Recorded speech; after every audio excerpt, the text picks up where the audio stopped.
and MMA. Today, I'm going to make my top 10 best strikers, best grapplers, and overall top 10 pound for pound in the UFC.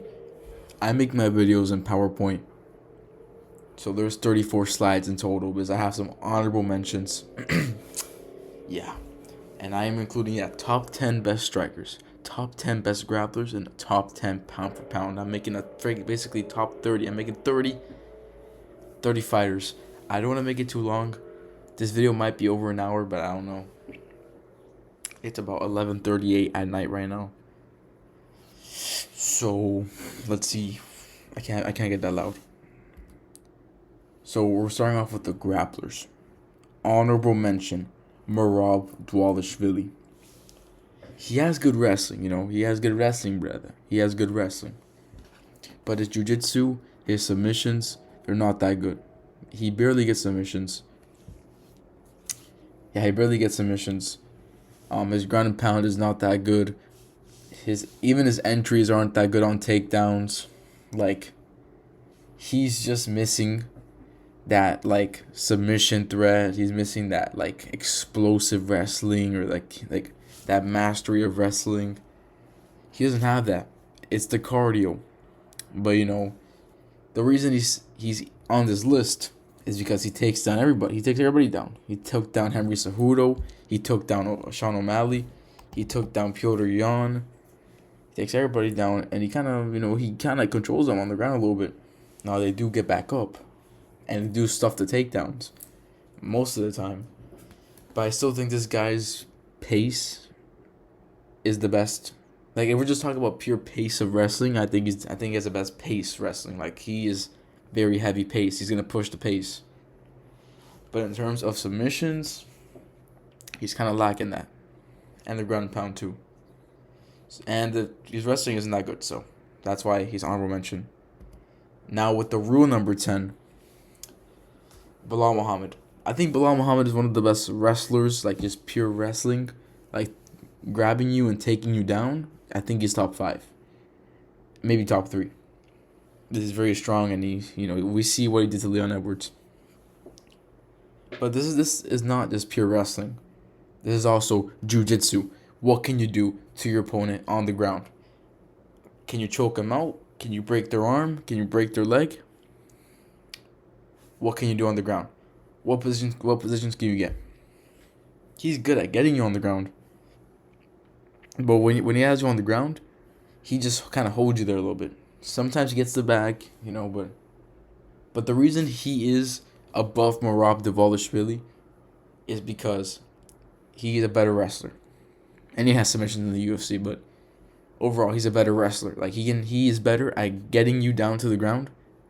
Like, he's way better. He's way more explosive when he gets you down to the ground. He's stronger, obviously he's stronger. But his wrestling technique is way better. He can get you down to the ground way faster and way easier than Merab can. Not many people stuff his takedowns. That's why he has a way higher takedown accuracy than Merab. And he still fights with a very, very high pace. So, hey. Now number 9, Umar Nurmagomedov. I think you can kind of see what's going on here. I think Umar Nurmagomedov is gonna beat Merab Dvalishvili. I do. That's for a different time to talk about, but I think he has really good wrestling, very, very good jiu-jitsu. He has a lot of submissions. His jiu-jitsu is very good. His wrestling is very good. He has a high pace. He knows what he's doing on the ground. He knows how to submit you. He knows how to ground and pound you. He has a lot of knowledge on the ground. And he trains with Mahashev. He trains with Bilal Muhammad. He trains with Habib Nurmagomedov. He has everybody that he needs. He really has the best grapplers of all time. With him, this guy had Hamza Chimaev. I think he'd be freaking unstoppable. We saw Corey Sandhagen, hang with him on the ground, even though Umar was still out grappling him. But Corey Sandhagen, basically the whole training camp, was just training pure grappling, and he was training the specifics. He was being a nerd. He's training how to get out of the specific positions, and he was doing good. So, yeah. Number 8, Davison Figueiredo. Now this guy, his jiu-jitsu is very good. Also good wrestling. But I can't lie. I'm kind of regretting I'm kind of regretting putting him here. I should have put John Jones, to be honest. Actually, no, John Jones is on this list, but I should have put somebody else because he has good wrestling, good jiu-jitsu. Actually, no, he has very good jiu-jitsu. He has way better jiu-jitsu than Merab Dvalishvili. His submissions are way better than Merab Dvalishvili. Better than Bilal Muhammad's. The wrestling isn't as good as Merab or Bilal Muhammad, but it's pretty close to Merab. And this jiu-jitsu is way better, so I think that's a good reason. Put him in number 8. Number 7. Arman Sarukian. I think Arman Sarukian has better wrestling than Mahashev, but by a little bit. By like this, it's like by 0.1% better wrestling. I think he's just better at scrambling out of positions, getting out of positions, maybe controlling you better. And he has better ground and pound than Islam.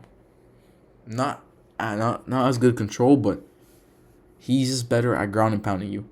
He has nasty ground and pound. His elbows on the ground is nasty. Absolutely nasty.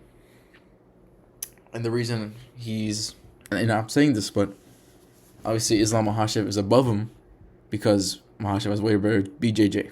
We'll talk about that when we see him. But Sarukian definitely deserves number 7. He has nasty not nasty BJJ. Actually, no, the reason he's not higher is because he doesn't have good jiu-jitsu. His submissions, he doesn't really get submissions. When he finishes you on the ground, it's gonna be by TKO. It's gonna be by ground and pound, by elbows on the ground, by punches to the ground on the ground. It's gonna be that. So, yeah. Number 6, Aljamain Sterling. This is kind of like people really put Aljamain Sterling in their top 10 grapplers. This guy was out grappling Mavzarov Loyev. You can say what you want. He lost the fight. His stock went up. I don't care. His wrestling is very, very good. He's the best at taking your back. When this dude has your back, it's over. Like, you're gonna be there for the rest of the round. This body triangle is insane. He has good jiu-jitsu, very good wrestling, very good. He's very good at I can't even think right now. He's very good at changing positions, at chain wrestling, submissions, at getting you in different positions, bro. He's very, very good at all that stuff. And he has very good cardio. So, yeah. Number 5. So, Tatsuro Taira is the best grappler at flyweight. I don't care what anybody says. You can say, Muhammad Makayev, he's not in the UFC. But even if he was back in the UFC, he has way better BJJ. Well, not way better. No, he does have way better BJJ than Makayev. Alexander Pantoja, I should have put him on this list. I'm so stupid for not putting him on this list. Who was number 6 again? I should have replaced him for Aljamain Sterling. Okay. Replace Aljamain Sterling. Let's put Alexander Pantoja in number 6, okay? It's Pantoja, guys. I think Tatsuro Taira has better overall grappling. And he has good wrestling too, but I think his grappling is very, very, very good. I think it's better than Pantoja. People say, yo, Pantoja's BJJ is crazy. He submitted Kaya Sakura, who made his debut in the UFC and is not a grappler. He's literally a striker. So, it is what it is. Like, Tatsuro Taira was freaking demolishing Brandon Royval on the ground. Pantoja was holding on for dear life against Brandon Royval. Just spamming control time. Tatsuro Taira was freaking getting the back and ground and pounding Brandon Royval from the back and getting like submissions. Like, bro, I know he lost the fight, but this guy's only 24 years old. Pantoja has way more experience. Way more experience at the high level, way more experience in general with submissions and MMA. Once Tatsuro Taira gets like 2 more years, a year or 2, he's gonna be freaking elite, like the elite of the elite, and he is the elite of the elite. And I sound like Joe Rogan, the elite of the elite. Number 4, John Jones. We're talking about the greatest fighter of all time here, guys. We're talking about the man who wants to fight Tom Aspinall and is definitely not avoiding Tom Aspinall. Because he would never do that, right? He would never do that. But he is. But regardless of what you think of John Jones, regardless of what you think about his ducking of Aspinall, of his outside personality, whatever. And we're just talking about in the octagon, of course, in the octagon. This guy's jiu-jitsu and wrestling is insane. He's very smart when he's fighting. Did you see what he did to Stipe Miocic on the ground? I know Miocic looked trash in that fight. I know he looked slow and garbage and stuff. But he did it to almost everybody in light heavyweight and heavyweight now. He's destroying people on the ground. He's doing trips on the ground. He has nasty elbows. Like Sarukian has nasty elbows. John Jones has nasty elbows. Like, you see the way I'm saying it? This dude is crazy on the ground. Nasty elbows, nasty ground and pound. Very good submissions. His submissions are insane. He can submit you from anywhere. Arm bars, triangle chokes, rear naked chokes, anything. He's crazy. BJJ master. And he trains with what's his name? Gordon Ryan or something like that? I don't know. Ryan Gordon? I don't know. Something like that. He's crazy on jiu-jitsu, and his wrestling is very, very good. And he's very strong. And he's very smart. He's probably the smartest fighter of all time. That just shows. I mean, I think if he fought Aspinall, I think this guy can take down Aspinall, and maybe he can beat him up on the ground. You have to survive the striking, though. He has to survive the striking. I think Aspinall can knock Jones out. If Aspinall does not knock Jones out in the first round, I think Aspinall is going to go downhill. If Aspinall does not knock out John Jones is going to grab him. And, I mean, Aspinall is probably stronger than Jones at this point in John Jones' career. Because Aspinall is younger, he's faster. I think he's stronger. He's bigger than Jones. So I think it won't be easy to take down Aspinall. Aspinall is also a black belt in jiu-jitsu. So let's not forget that, guys. Let's not forget that. But John Jones has way more experience than Aspinall in jiu-jitsu. Let's not forget John Jones has faced Daniel Cormier, Stipe Miocic. He's faced Rampage Jackson.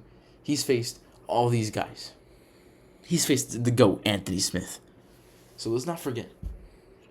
John Jones is crazy at grappling and wrestling. And if Aspinall, like I said, does not knock him out in the first round or second round, Jones is going to piece him up, whatever, and he's going to get him down to the ground and probably just beat him up on the ground with elbows or submissions or whatever. I just think Jones is that guy, man. Well, let's move on. Number 3, Charles do Bronx Oliveira. You see, if this was before the Michael Chandler fight, I would say Oliveira should be like number 5. Or I would say he's behind John Jones. But in that Michael Chandler fight, he showed way better wrestling. He showed improved wrestling. My bad. His wrestling in that Michael Chandler fight looked amazing. We've never seen Oliveira wrestle like that. That was the best wrestling of Oliveira we've ever seen. Ever. His wrestling was insane. His jiu-jitsu, it's always been top tier. Like, he's always had top tier jiu-jitsu. His jiu-jitsu has always been best of the best, elite of the elite. We don't have to talk about it. His jiu-jitsu is phenomenal.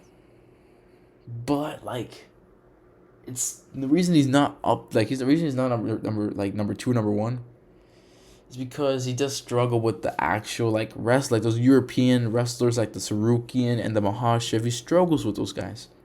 He gets scared of the wrestling of those guys. So that's why. That's why number 2 is Islam Makhachev. Islam Makhachev kind of bullied Oliveira. No. He didn't bully Oliveira on the ground. But first of all, Makhachev, when Makhachev fought Oliveira in Abu Dhabi, first of all, he submitted Oliveira He got him in. He choked Oliveira out, not out cold, but he made Oliveira tap out. Makhachev is not as dominant as a wrestler as people say. He's not as dominant. He's still very good. His wrestling is still top tier. Very good wrestling. Very good trips. Very good judo. Very good jiu-jitsu. I think he has better pure jiu-jitsu than Khabib. Than Khabib Nurmagomedov. But I think Khabib is just a way more dominant wrestler. Makhachev is not as dominant of a wrestler as people think. Dustin Poirier defended the wrestling. Volkanovski defended the wrestling. He didn't really wrestle with Oliveira. Thiago Moises kind of like defended the takedowns. Like it was, Makhachev, it's not as good as wrestlers people say. He's still a very good wrestler, and he's still number 2. His jiu-jitsu is insane. He can take you down from anywhere. He's very good. But we all know who's number 1. We all know who it is. I'll give you a chance to guess. You probably already got it. It's Khamzat Chimaev. We've never seen a guy in MMA. In just pure UFC, MMA, in the UFC, wrestle like Chimaev. This guy probably has the best entries on takedowns. When you know what's coming. Like when you fight Chimaev, you know what he's going to do. You know he's going to take you down, or he's going to try to take you down in the first 15 seconds of the fight. And you can't stop it. Because it's way too fast. It's way too fast. Like this dude, if you blink, he's already grabbing your legs and gonna dunk you on your head. He's like, bro, he's freaking strong as heck too. And not only combine the insane strength and speed and wrestling takedown or whatever of Chimaev, the jiu-jitsu on this guy is crazy too. He submitted Robert Whittaker in the first round. Nobody has ever submitted Robert Whittaker, and almost nobody takes Robert Whittaker down. And he took Whittaker down in the first 20 seconds of the fight. And he submitted him in the first 3 minutes of the fight. Is that not just freaking crazy? Like, is it me, or is this guy just built different? Is this guy not built different? This guy is different, bro. Chimaev is different. He's probably going to submit Duplessis. He's probably going to choke out. No, not choke out, but he's probably going to submit Duplessis. He's probably going to beat Duplessis like in 4 minutes. This guy is crazy. People say all you have to do is survive the first round. But can you survive the first round is the question. Can you do it? I don't think anybody can. This guy's built different. Okay, now let's get on to strikers. My bad. Honorable mention, Sarah Bullet Magomedov. Now, this guy's creativity. His creativity of striking. It's very good. He's very creative. He has basically every single kick you can think of. Like, his kicks are insane. That double spinning back fist that he had. He's very creative. His striking is very creative. But let's not act like this guy is having... Okay, look, let's not act like this guy is not having close fights with all his opponents. All his opponents are having close striking matches with him. He can be as creative. He can have every single striking move you can think of.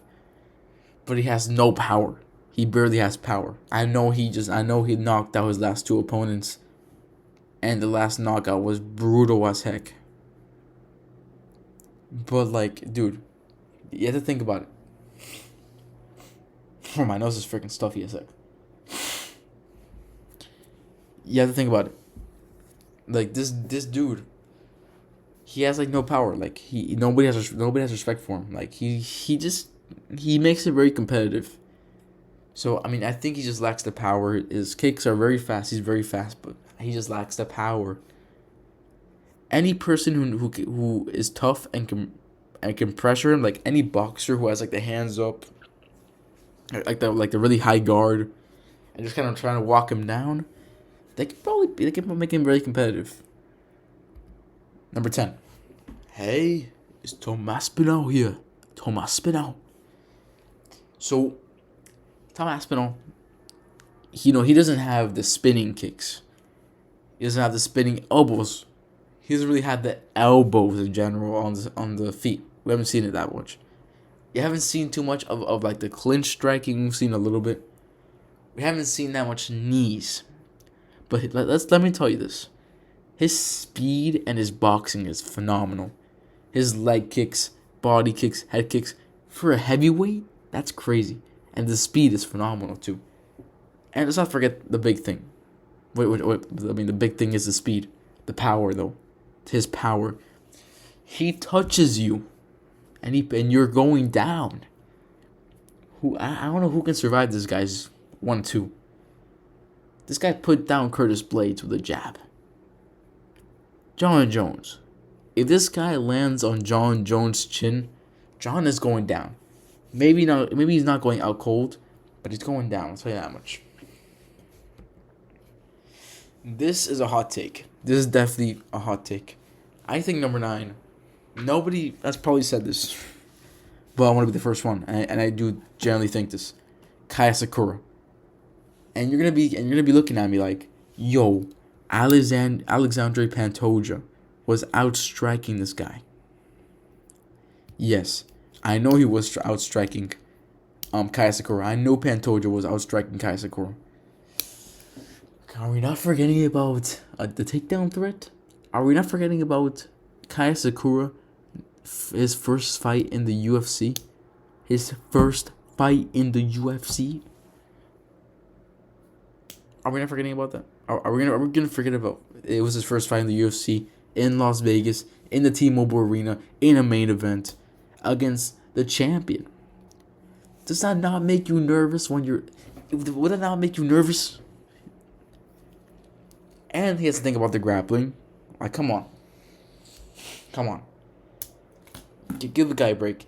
We all know if it was a pure striking match and this guy doesn't have to worry about any takedown. He's freaking a monster, man. He's a monster.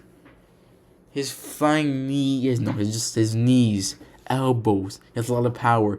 He's extremely fast. He's probably the fastest fighter in the world. He's very fast. I don't care what anybody says. He's number 9. I don't care. Number 8, No Mercy, Petr Yan. Insane boxing. I would love to see a match of Petr Yan versus Ilia Topuria for 5 rounds. That'd be the best boxing fight in the UFC. If we can have a pure boxing fight, that would be like the best we can get. And I mean that. That would be crazy. That would be absolutely insane. Petr Yan, his body kicks are amazing. His head kicks are amazing. He's very creative in striking. The difference between him and Sharon Magomedov, even though they're both creative, Petr Yan destroys people on the feet. He has power. He has people's respect on the feet.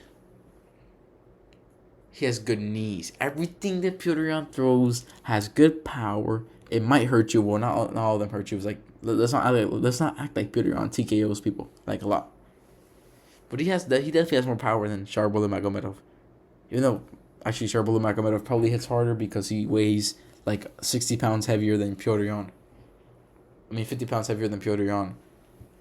Pound for pound, I think Petr Yan hits harder. Just thinking, we're just talking about. They're in the same weight class. Petr Yan hits harder. Generally hits harder. I think he's better at putting up combos. And his boxing is better. He has crazy boxing. Number 7. You see, luckily, we're going to see the guy in the honorable mention. We're going to see Michael Venom Page for Sharbul Magomedov. We're going to see if Magomedov can outstrike and knock out Michael Venom Page, or just outstrike him in general. Or does Michael Venom Page just just show that he's on another level in striking? We'll see. That's going to be a crazy fight. Michael Venom Page, he's number 7. His speed, he's the fastest striker in welterweight. Good power. He has really, really good power. People say he might not have too much power because he hasn't knocked anybody out in the UFC. He faced Kevin Holland. Nobody knocks out Kevin Holland. Kevin Holland has a granite chin. Really, Kevin Holland is tough as nails.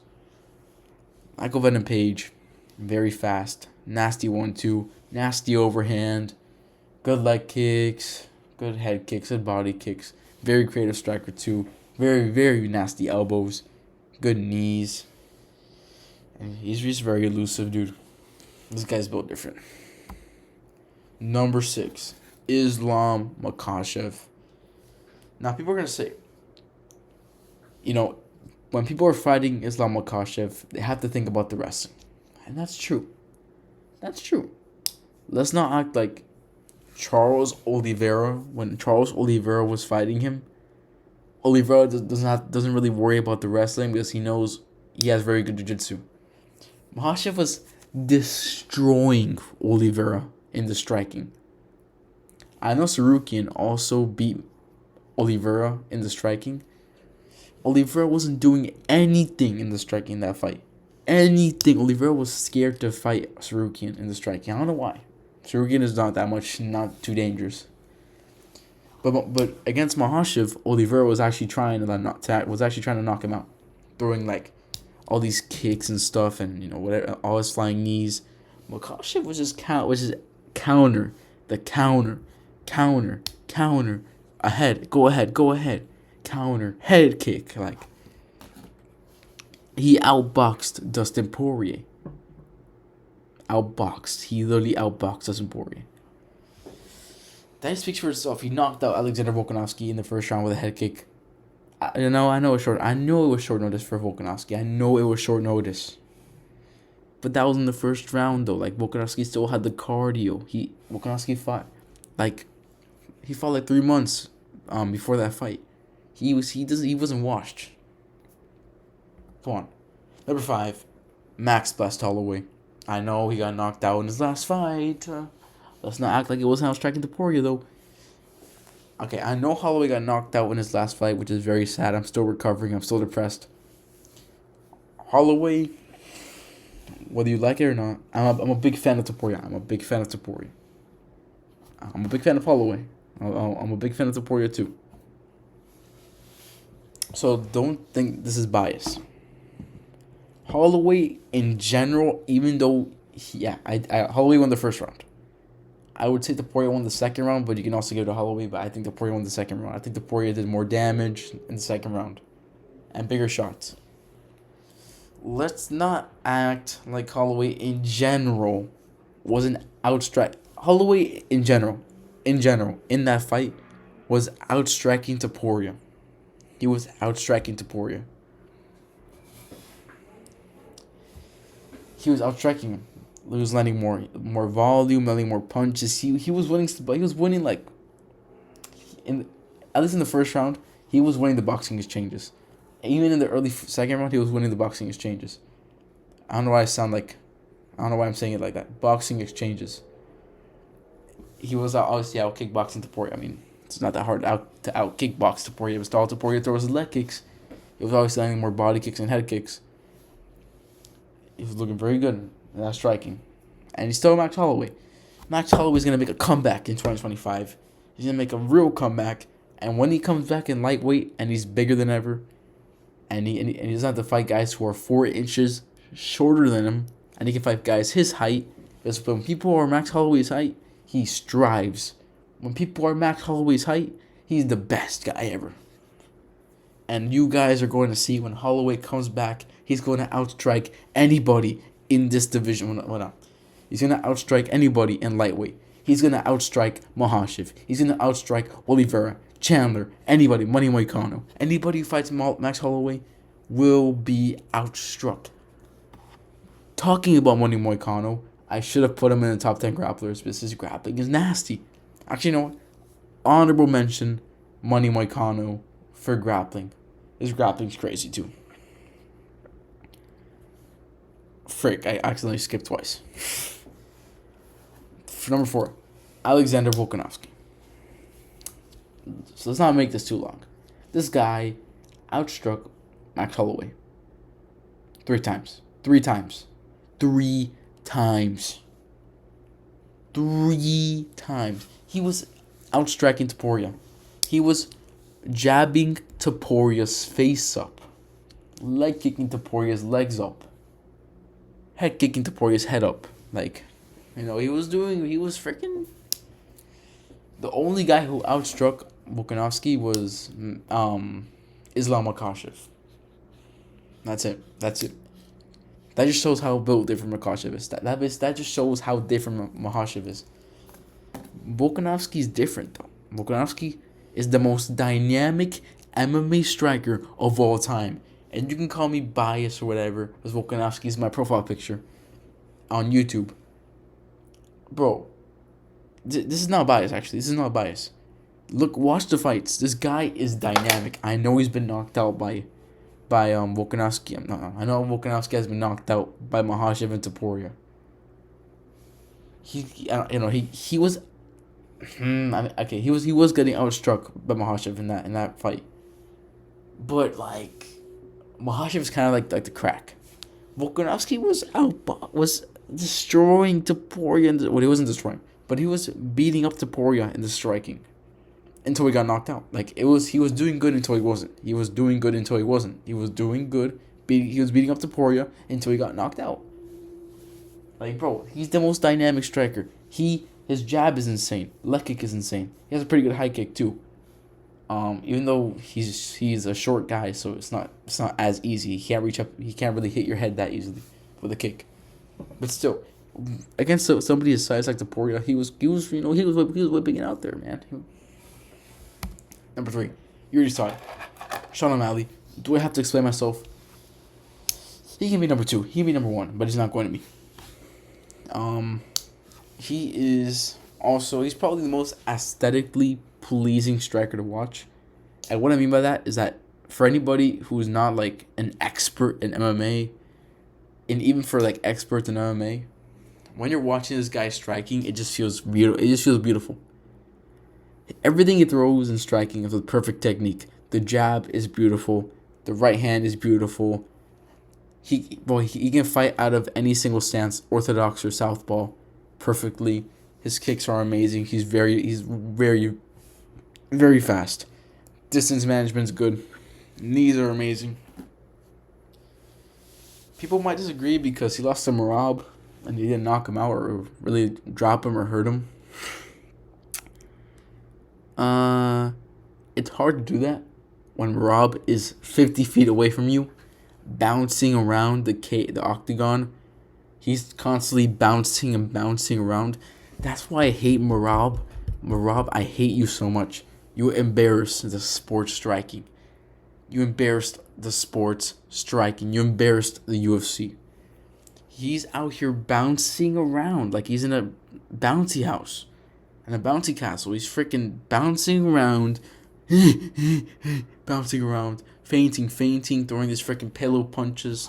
O'Malley was destroying this guy. I might make a breakdown on Merab versus O'Malley. Not a breakdown, but like how the fight was competitive, I say. People say domination, man. I don't care. Number 2, Ilia Topuria. Now people might say, I know I said like 5 minutes ago that Holloway was outstriking Topuria. Who won the fight though? Topuria won the fight. Who knocked out who? Topuria knocked out Max Holloway. Who was in general winning the boxing exchanges? Ilia Topuria was.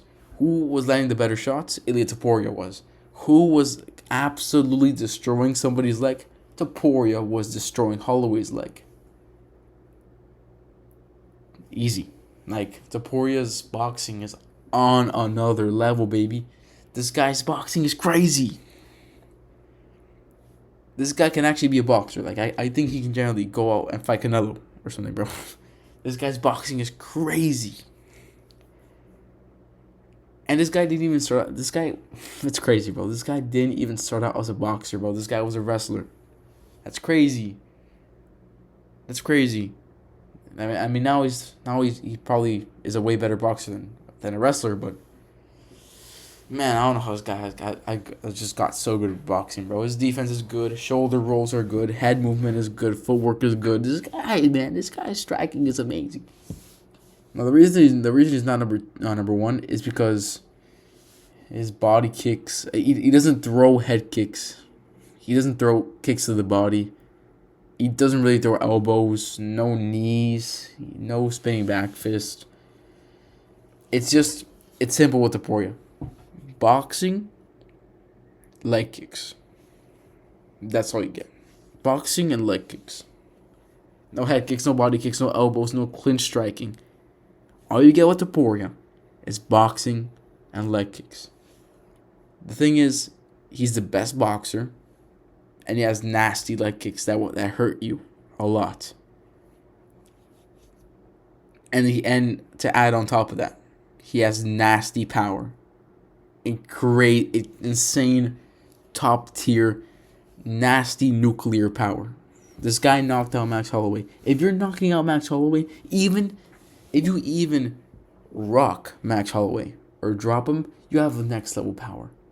Let's not forget this guy has crazy accuracy and technique, and everything he throws in striking has perfect technique.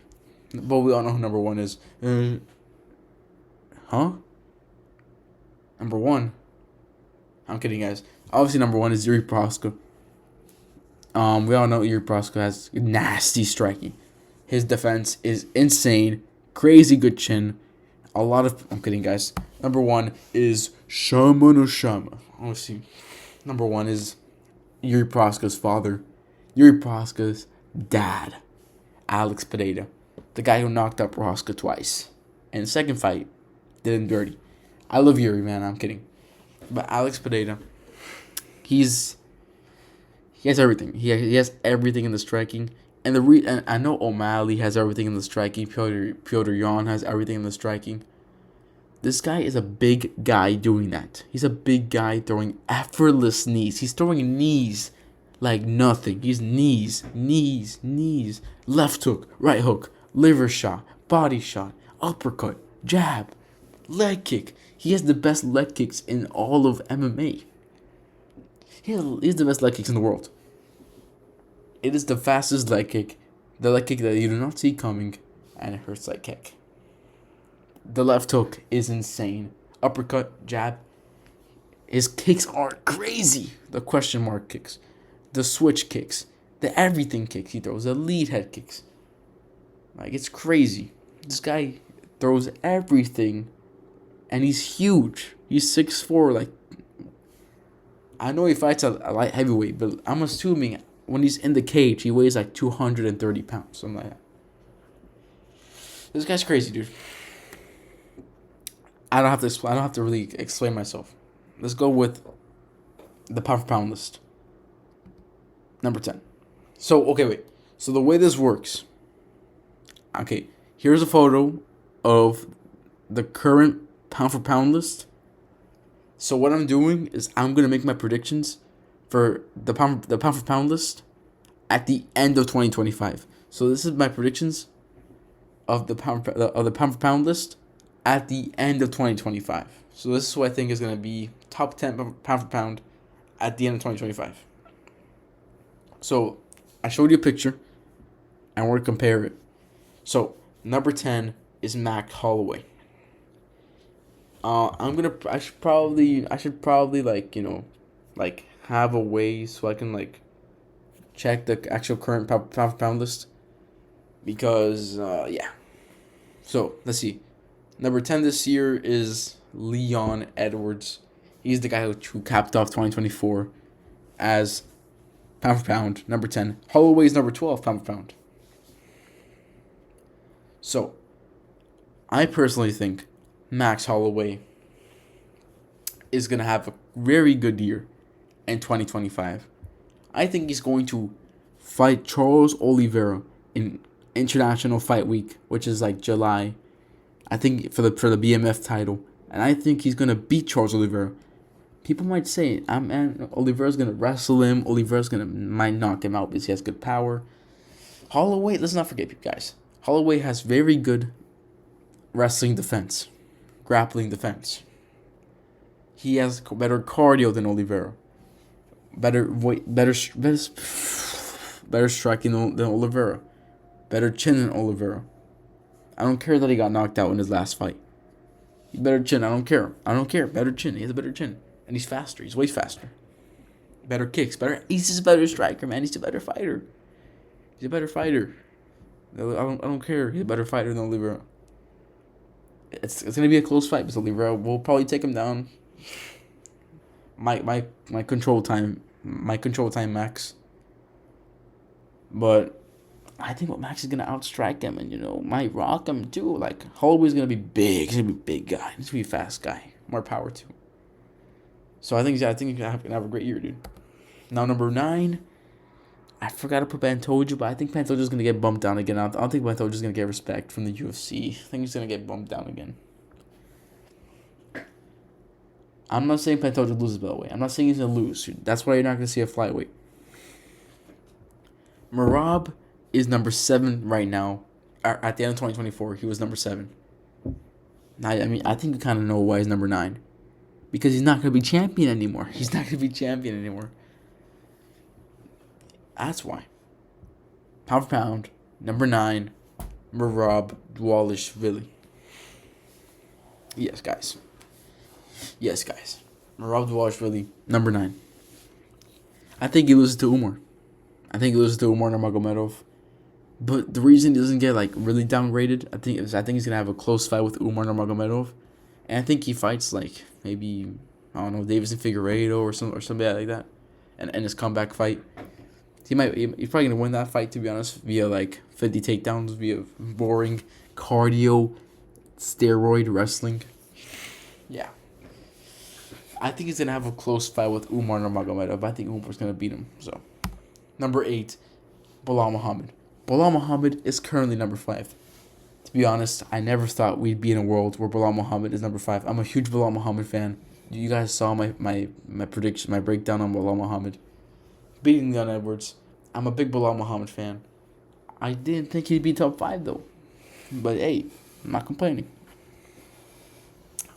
He is ranked above Duplessis though. I don't know why that. I don't know why he's ranked above Duplessis, but he is. But yeah, so he's ranked number 5, and I think you know what this means. He's gonna lose. I think he's gonna lose, and he's not gonna lose to Shavkat Rakhmonov. I'm gonna tell you that right now. He's not gonna lose to Shavkat. You're gonna see who's gonna lose to. I'll tell you that. Belal Muhammad, I think he's gonna have a competitive fight with the guys he's gonna lose to. I think he's gonna have a competitive fight. I think he's going to win his comeback fight against maybe a rematch against Leon Edwards, maybe a rematch with Sean Brady, maybe Ian Gary fight. Maybe a Joaquin Buckley fight, even though I think Joaquin Buckley's going to get a title shot. Maybe he retires. Either way, I don't think he's going to drop out of the top 10. I think he's going to have a good competitive fight with the guys he's going to lose to. Umar Nurmagomedov. That's right, guys. I think he's going to beat Merab Dvalishvili, and I think he's going to fight O'Malley next. After the fight. I think he's going to fight O'Malley next. And then, or maybe Petr, but I think it's going to be O'Malley, because I think O'Malley is a bigger fight. Than Petr. I think he beats O'Malley. I don't think O'Malley can. Maybe O'Malley can Sandhagen Max, and I think maybe O'Malley can do what Sandhagen does and try to reverse all those positions and try to keep it striking. I don't see Umar outstriking O'Malley. I think O'Malley will. Maybe O'Malley beats him, but I don't think so. I think Umar Nurmagomedov is. I think he's on a different level than anybody at bantamweight. So, yeah, Umar Nurmagomedov, number 7. Now let me tell you about Jack Della Maddalena. Jack Della Maddalena is an absolute killer. And I think he's going to knock out Belal Muhammad. Now, this is really sad to say as a Belal Muhammad fan. But this is also good to hear as a Jack Della Maddalena fan. I love Jack Della Maddalena. I love this guy. I glaze this guy. I love him. People are going to say, bro, you're not bedtime MMA. I don't care. I've been loving this guy for a while. He's a great boxer. People say he was losing at Gilbert Burns, but he wasn't though. Was he? He was not losing. I had it 1-1, and I had him winning the 3rd round. He was getting held down. I gave Jack Della Maddalena the 1st round. You can give this guy the 2nd round. He was destroying Gilbert Burns on the feet, absolutely destroying him. And what's the scoring criteria? Striking. Not striking. Damage. Damage is what it's based off. The judges score it based on damage. He was piecing up and rocking Gilbert Burns every time they were striking. Gilbert Burns landed one good shot on Jack Della Maddalena, and it was an overhand that hit the guard. Jack Della Maddalena got a hand there. His guard was up. He blocked the shot, but the shot kind of had like high impact. So Jack Della Maddalena kind of felt it. He wasn't wobbled or anything. Like, you can just see that, the shot hit him, and it had a lot, had like a big impact. It had a lot of power. So I could tell it was, wow, that was a big shot. But Jack Della Maddalena has a good chin. I mean, look at him. He has a big head. So this guy's going to TKO Bilal Muhammad. He's going to beat Leon Edwards. Whoever you put in front of him, he's going to beat. Tomas Pinot. If you can't tell, guys, there's a reason this guy's number 5. I think John Jones is going to retire this year. But I could be wrong. He only retires if he fights Aspinall. I think whether he wins or loses against Aspinall, I think if he loses against Aspinall, I think he retires. And guess what? I think Aspinall beats Jones. I might change my pick when the fight gets announced and the fight happens. I might change my pick. But right now, John Jones looked very slow against Stipe Miocic. He looked so slow. Super slow. Aspinall, it's so. Even though John Jones looked very slow, Stipe Miocic, who looked even slower, way slower than John Jones, was still catching Jones on the chin. Sadly, Stipe just had no power on those shots and was moving so slow, so John can see them coming. If that's Aspinall's moving 20 times faster than Stipe, and he's throwing with way more power than Stipe, and he's throwing with way more accuracy than Stipe, and he's gonna set you up way easier than Stipe. So he's gonna freaking if Jones comes in with that speed and gets caught on the chin against Aspinall, he's going down, and I think it's gonna happen. I think Jones doesn't really care about the UFC anymore like that. I think he's in for the money. This guy, even though Jones still has a lot of money, but I think he knows the money he's gonna make in this fight. Once Jones sees all that money, I think he's not gonna care. I think he's gonna be like, you know what? I have like $50 million I'm making from this fight. I don't care. This guy can knock me out. I don't care. I have all my money. Aspinall's way faster than Jones. And he's stronger. He's younger. He's taller. He's bigger. More power. Better boxing. That's what I think.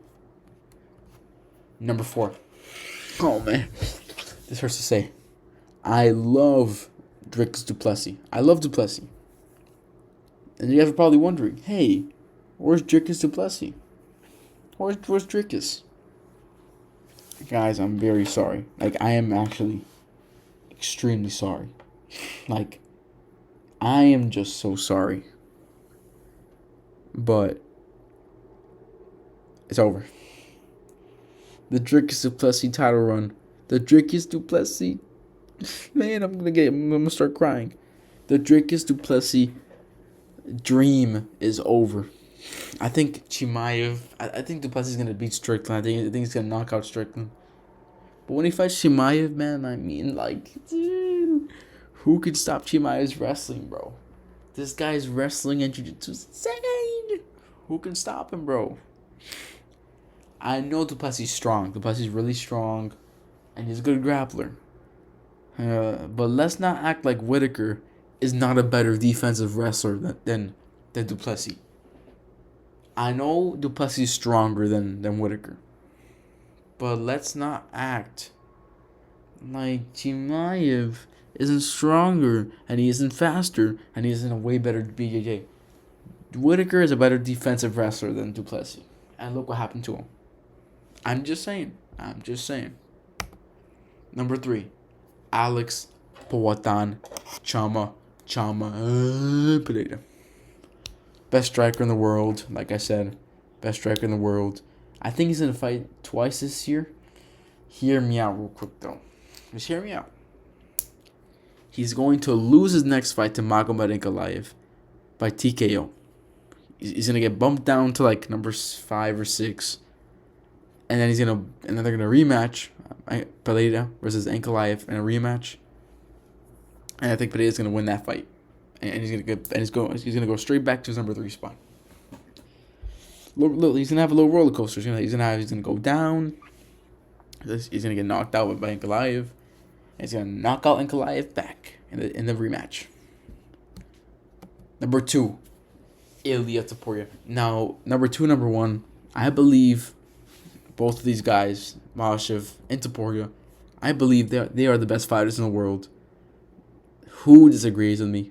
Who disagrees? These guys are the best fighters in the world. I don't care. Topuria beats everybody in featherweight. He beats Diego Lopez, Movsarov, he beats Volkanovski, Holloway again, Charles Oliveira. Even though Oliveira's not in his weight class, he probably beats everybody, dude. I would pick Topuria over Makhachev. I was thinking about putting Topuria in number 1, but I think Topuria is gonna fight Lopez and Volkanovski this year and just leave or whatever. But number 1 is Makhachev. I think Makhachev is gonna beat Sarukian. It's gonna be a close fight, but Sarukian's very good. But I think Makhachev is gonna beat Sarukian and then fight Max Holloway or something, or move up to welterweight and try to be a double champion and fight maybe Shavkat's a champion, or Jack Dilla Malley. No, I don't think so, but maybe fight Bilal Muhammad, even though Bilal Muhammad doesn't want to fight him. But I think Islam just want to fight him, to be honest. Either way, these 2 guys are the best fighters in the world. You cannot disagree. Topuria and Makhachev are the best fighters in the world, and nobody beats these guys. The only guys who can beat Topuria and Makhachev are themselves. Topuria can beat Makhachev. I don't want to say his name like that. Topuria can beat Makhachev.